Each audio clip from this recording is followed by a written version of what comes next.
Committee کی تشکیل دی جائے رویت ہلال کمیٹی،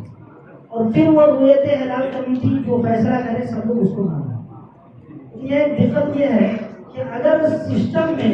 اس کمیٹی کو نہیں لائیں گے تو شاید یہ نشست بھی بیکار جائے گا، اور پھر وہی صورت ہوگی کہ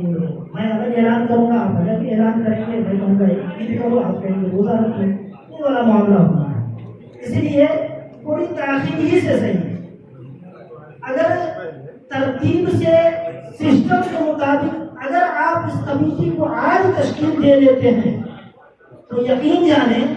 یہ ہمیشہ کے لیے جو اختلافات ہمارے یہاں عیدین یا روزہ کے سلسلے میں ہوتے ہیں وہ ختم ہو جائیں گے انشاءاللہ۔ میری رائے یہ تھی، میں یہ عرض کر رہا تھا کہ ہم سب لوگ اچھی طرح جانتے ہیں کہ ہمارے علاقے میں 3 گروپ ہیں، اور مفدی تعالیٰ یہ صلاحی کے صاحب سے سماعت کر چکے ہیں کہ ہمارے یہاں کوئی اختلاف نہیں ہے، ہم لوگ سب ایک دوسرے سے بیٹھتے ہیں، ایک دوسرے کی بات مانتے ہیں، ایک دوسرے کو بچہ مانتے ہیں۔ تو یہ جملہ ہم دیکھتے ہیں کہ ہمارا خنسا اور محترم، اور آپ غور کریں گے تو آپ کو اندازہ ہوگا کہ سرہا والے بھی الگ طرح ہیں، بلکہ اصل یہ دھونسا اور محترم والے ہیں، اور ان ادلا میں 3 گروپ ہیں۔ صاحب یہ کمیٹی میں ارکان و ممبران ہوں گے اور یہ لوگ فیصلہ کریں گے، شاید ہم باہر کم چل کے نہیں منوا پائیں گے، فیصلہ ہم کریں گے عید کرنا ہے، ادھر سے حضرت فرما رہے ہیں کہ نہیں وہ ایک ثابت نہیں ہے تو کیسے ہم نہیں مانیں گے، اس وقت ہم کیا کر سکتے ہیں۔ اس لیے میری ایک رائے یہ تھی کہ ماشاء اللہ آپ جو نام دیے ہیں اس میں میں جہاں تک دیکھ پا رہا ہوں کچھ ہمارے مشائخ اعظام ہیں اور کچھ نوجوان متحرک افراد ہیں، تو ایسا کیوں نہ کر لیا جائے کہ جو ان لوگوں کے نام یاسمہ رہنے دینے کے ساتھ ساتھ جو ہمارے 3 بڑے علماء ہیں جن کے ماننے والے متابعین ہیں علاقے میں، ان سے براہ راست مل کر کے کہ آپ ہمیں 3-5 یا جتنا ہو سکے اتنے آپ ایک تعداد منتخب کریں، کمیٹی میں رویت ہلال کمیٹی میں آپ دیں، جو آپ کے معتمد علماء ہیں ان کا نام دیں، تاکہ ہم ان کے ساتھ بیٹھ کر کے کل رویت کا فیصلہ کر سکیں اور آپ ان کی بات مانیں۔ پھر وہاں سے جب وہ شامل ہو جائیں گے ہر گروپ سے لوگ،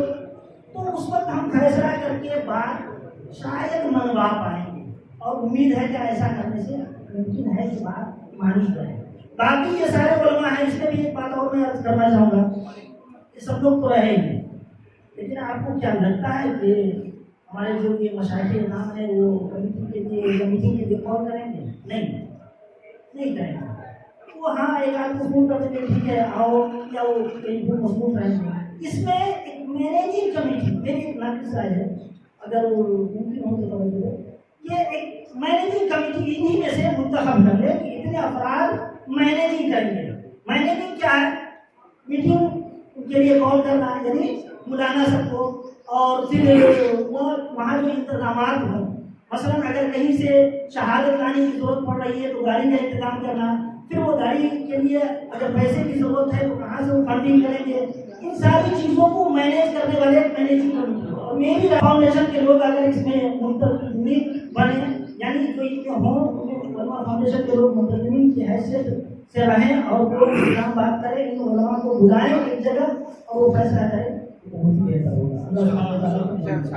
باقی جو استفادہ خبر ماننا ہے نہیں ماننا ہے بیٹھیے، سب لوگ بیٹھتے ہیں، میں بھی دلیل لاتا ہوں، آپ بھی لائیے، میں بھی کہتا ہوں کہاں استفادہ خبر ہے، آپ لیکن نہیں ہے، اور پھر ہم لوگ بحث کرتے ہیں فیصلہ کر دیتے ہیں۔ کیا ہے آپ بھی اپنا علم دکھائیے، میں بھی اپنا علم دکھاتا ہوں، آپ بھی دلیل لائیے، میں بھی دلیل لاتا ہوں، بیٹھتے ہیں ہم سب لوگ نا، ہم علماء ہیں نا، اور بہتر ہے، اور یہ بیٹھنا ہمارے لیے باعث سبب ہے، تو بیٹھتے ہیں، 1 دن 2 دن 4 دن ہفتہ دن بیٹھتے ہیں، اور پھر ہم بیٹھ کر کے فیصلہ کرتے ہیں وہاں پہ ماننا ہے نہیں ماننا ہے۔ بہرحال اس میں سرپرست کی حیثیت سے حضور فخر جواد صاحب قبلہ دعوت اللہ علیہ کو رکھا گیا ہے، اور اس کے بعد حضور قاضی نفال صاحب کا نام ہے، اس کے بعد حضور قاضی نفال مفتی ہارون نبی صاحب کا نام ہے، اس کے بعد مفتی شوکت صاحب، مفتی محبوب صاحب، مفتی اشرف رضا برکاتی صاحب، مفتی امداد عالم صاحب، مفتی نظام الدین صاحب، اور مفتی رفیق عالم مصباحی صاحب، مفتی سمیع اللہ صاحب، مولانا مظہر علیمی، علی مذہبی صاحب، سید صاحب جو ہمارے گورنمنٹ فاؤنڈیشن کے صدر ہیں، اور مولانا فاروق برکاتی صاحب، مولانا عبدالقیوم صاحب، اور سمن مصباحی، مفتی مہر عالم، اور مفتی نجم الدین بیلا، اور مولانا عنایت اللہ صاحب، اور اس میں ممکن ہے جمال احمد مصباحی صاحب،